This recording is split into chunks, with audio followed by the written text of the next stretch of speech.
छात्राओं, अब हम मातृभाषा हिंदी के अंतर्गत 1.2 पाठ 1.2 नर्मदा का उद्गम अमरकंटक, इस पाठ पर चर्चा करेंगे क्योंकि 1.1 को हमने पूर्ण कर लिया है ना। आ जाओ बेटा, हम 1.2 पर चर्चा करते हैं।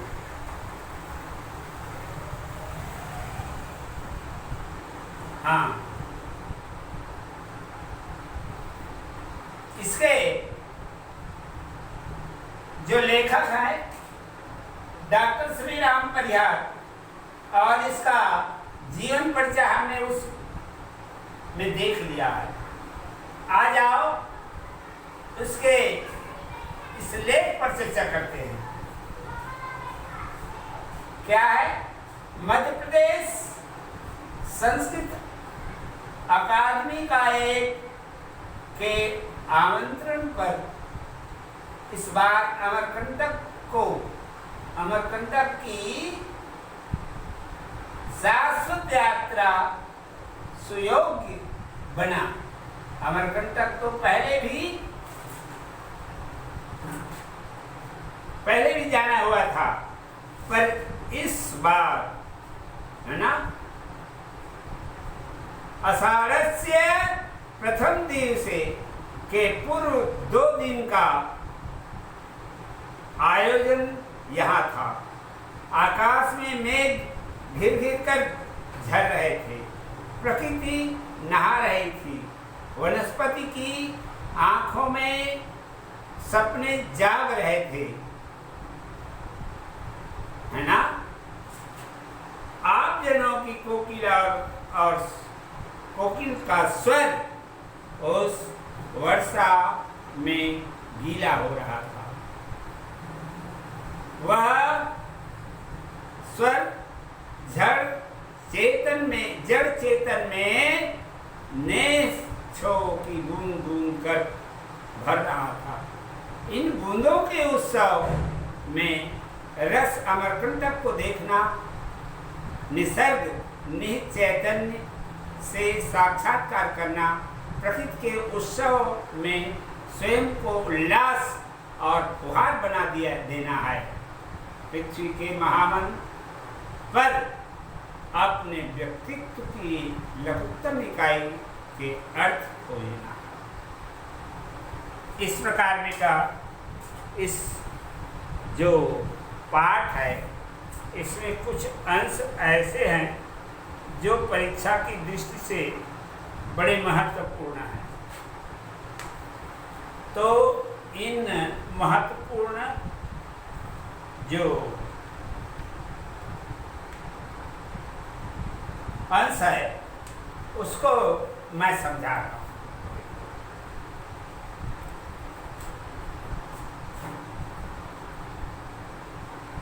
इसको अपनी पुस्तक में चिन्ह लगा लो। दूर से दृष्टि पड़ती है और कोई रजत धार आकाश से झल रही है। चारों तरफ हरा भरा वनस्पतिक संसार है। एक पर्वत अपनी अचलता विश्वास में समृद्ध है। ऊपर आसमान ने बादलों को छिपा छित्र ली और धमा चौकड़ी मची है। बादल आसमान ही बरस रहा है और एक मोटी जलधार ऊपर से नीचे की ओर गिरती है।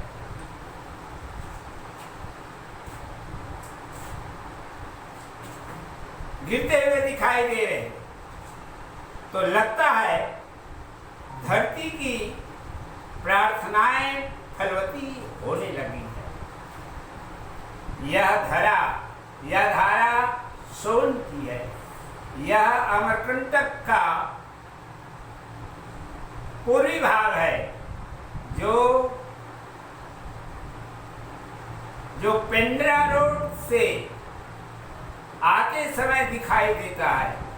शहडोल या जबलपुर, है ना, डिंडोरी मार्ग से अमरकंटक पहुंचने पर हमें इस पश्चिम भाग के प्राकृतिक संसार को देखने का सुख मिलता है।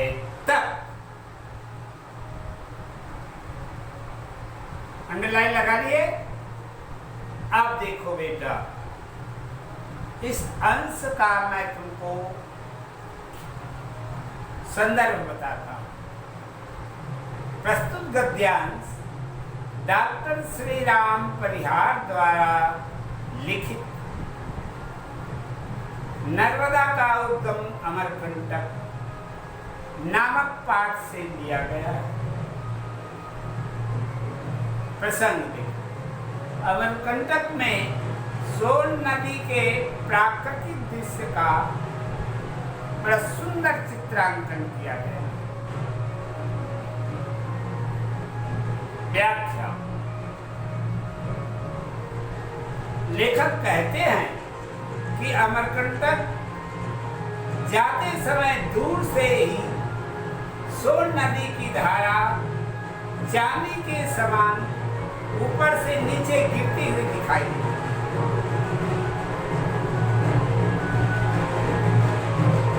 एक और अमरकंटक के अंचल अचल पर्वत और दूसरी ओर बादलों की गर्जना, चमक,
अमरकंटक के पूर्वी भाग का सौंदर्य अनूठा है।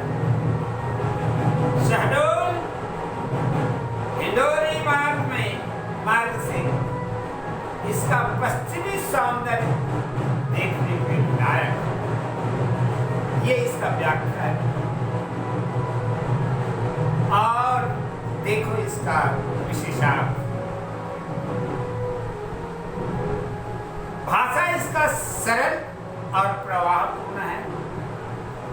प्राकृतिक दृश्य का अद्वितीय वर्णन इसमें देखने को मिलता है। ये तो ऐसे उपमा अलंकार का भी एक उदाहरण कहा जा सकता है, क्योंकि अलंकार गद्य में नहीं काव्य में ही होता है। इसलिए काव्यात्मक विशेषता को यहाँ ना बता करके गद्यात्मक विशेषता में ये बता दिया जा रहा है कि प्रकृति के सौंदर्य का अनूठा चित्रांकन है। अब देखो दूसरा जो अंश है उसको, सोनमुड़ा सोन का उद्गम है। सोनमुड़ा सोन का उद्गम है। यहाँ भी एक छोटा सा पक्का कुंड बना है। बना दिया गया, पहले नहीं था। कुंड से पतली धारा निकल करके बह रही और पर्वत के ऊपर से बह करके आती हुई मोटी धारा में मिल करके सोन नदी को नद का स्वरूप देती है। थोड़ी दूर जाकर के सैकड़ों फीट नीचे गिरकर वृक्ष से अदृश्य सी हो जाती है। यह सोन पर पहला प्रपात है। यही प्रपात दूर दूर से दिखाई देता है। सोनमुड़ा के कुंड में श्रद्धालु जनों द्वारा डाले गए सिक्के पड़े हैं और अमरकंटक का यह अमरकंटक सोन अमरकंटक का गर्व है। तब दूसरा अंश है बेटा, जो परीक्षा की दृष्टि से भी महत्व रखता है। संदर्भ में तो हम पहले ही बता चुके हैं, तो मैं संक्षिप्त में बोल रहा हूं, पूर्ववत। समझ में आएगा। और उसके बाद प्रसंग देखो, इसमें सोन नदी के उद्गम और प्रवाह का सुंदर चित्रांकन साहित्यकार ने किया।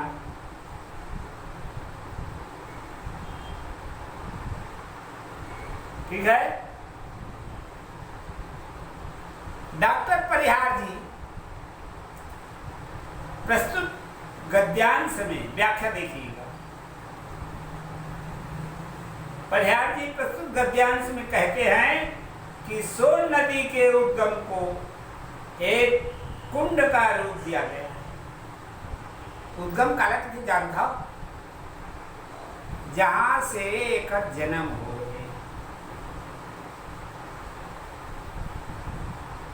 ये उद्गम की थी।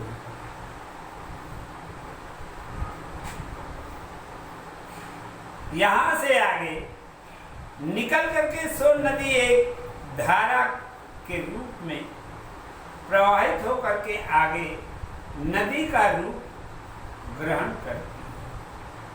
आगे बढ़त थे और नदी का रूप ला लेवत। आगे ऊपर से नीचे एक प्रपात के रूप में गिर करके जंगल में अदृश्य होकर के आगे बढ़ जाती है। जंगल में अदृश्य होकर के माने जंगल के अंदर से जाती है तो इतना बिहड़ जंगल है कि वो दृष्टिगोचर नहीं होता, भयभीत रखता। इसीलिए कह दिया अदृश्य होकर। सोनमुड़ा के कुंड में श्रद्धापूर्वक लोग सिक्के डालते हैं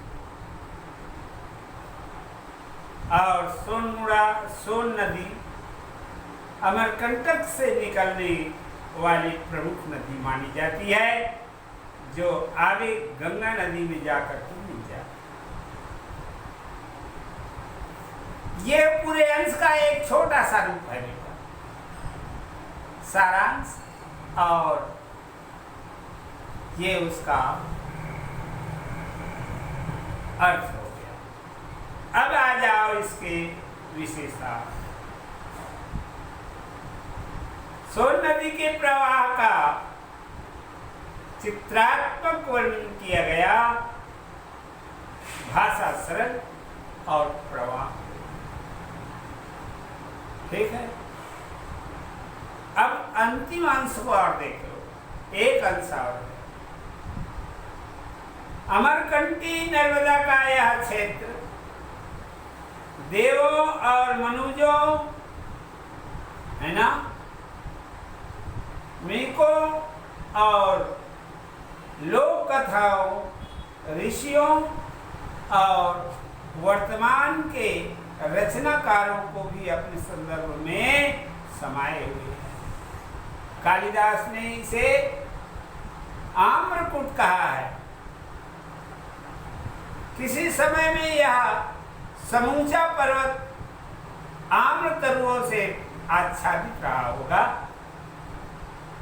इस समय तो आम के पेड़ यहाँ बिरले ही है। सोनमुड़ा और माई की बगिया के पास कुछ घने आम के वृक्ष अवश्य बचे, पर यह अदृश्य है कि यहाँ के जंगलों में आम आज भी जंगल जंगल पाए जाते हैं, जंगल जंगल पाए जाते हैं। तब यह अंश महत्वपूर्ण है बेटा, चिन्ह लगा लो। और इसके जो संदर्भ है पूर्ववत है क्या कि यह गद्यांश लेखक श्री राम परिहार के द्वारा रचित नर्मदा का उद्गम अमरकंटक नामक पाठ से लिया गया। उसके बाद आ जाओ प्रश्न।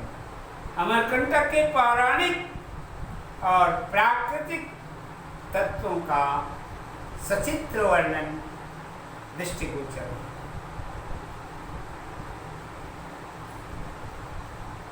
व्याख्या।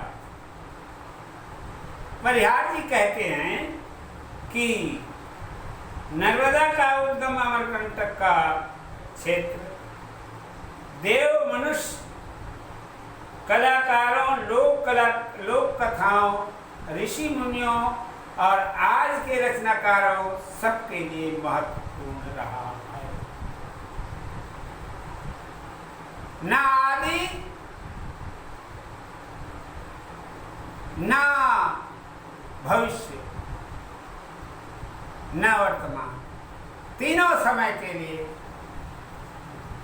जो है यह ऐसी ही महत्वपूर्ण रहा। पहले यहाँ असंख्य आम के वृक्ष होने के कारण कालिदास ने इसे आम्रकूट की संज्ञा दी।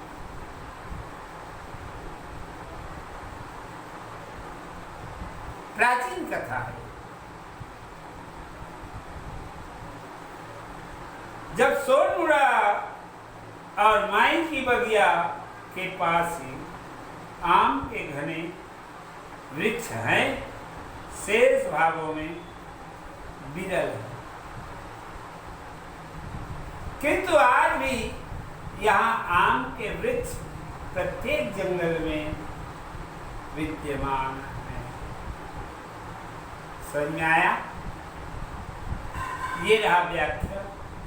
अब आ जाओ बेटा इसके विशेषार्थ। भाषा जो है परिहार जी का प्रवाहपूर्ण और सरल है। अमरकंटक के सौंदर्य का बड़े सुंदर रोचक वर्णन साहित्यकार ने इन पंक्तियों में किए हैं। अब आ जाओ इस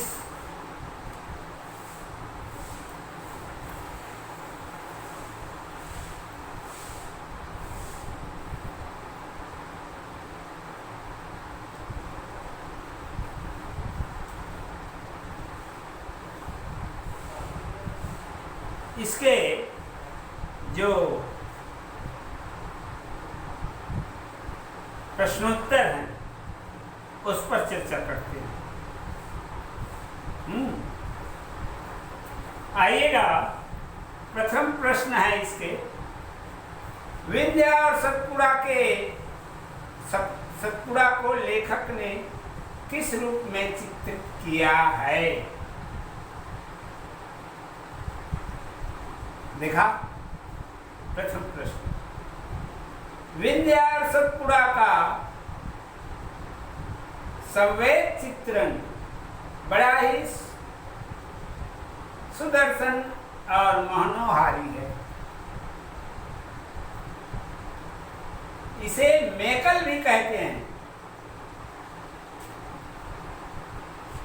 मेकल पर्वत की दाईं भुजा हिमाचल और बाईं भुजा सतपुड़ा है। इन दोनों पर्वतों के बीच नर्मदा प्रवाहित होती है। विंध्याचल और सतपुड़ा अपनी विराटता से भारत को पूर्व से पश्चिम तक हरापन और प्राकृतिक स्वरूप प्रदान करते हैं। प्रश्न क्रमांक 1 का ये संक्षिप्त उत्तर है बेटा, और शेष प्रश्नों के उत्तर तुम लोग पुस्तक में इसका उत्तर दिया हुआ है, इसको बनाइएगा। वनस्पतियों का जीवन कैसा होता है, द्वितीय हैं, अमलेश्वर के कंठ से ही नर्मदा निकलती है, यह पंक्ति किस संदर्भ में कही गई है। चतुर्थ, अमरकंटक ने अपनी आत्मा से नर्मदा को जन्म दिया है, पाठ के अनुसार स्पष्ट करना, ये भी है। पंचम जो है 2019 में आया बेटा, ABC तीनों सेट हो। ये पंचम प्रश्न देखो, ज्यादा महत्वपूर्ण बताया जा रहा है। नर्मदा सूख जाएगी तो लोग कैसे बच सकेंगे? वनवासी स्त्री द्वारा ये बात क्यों कही गई? प्रश्न क्रमांक 6 टिप्पणी है ना।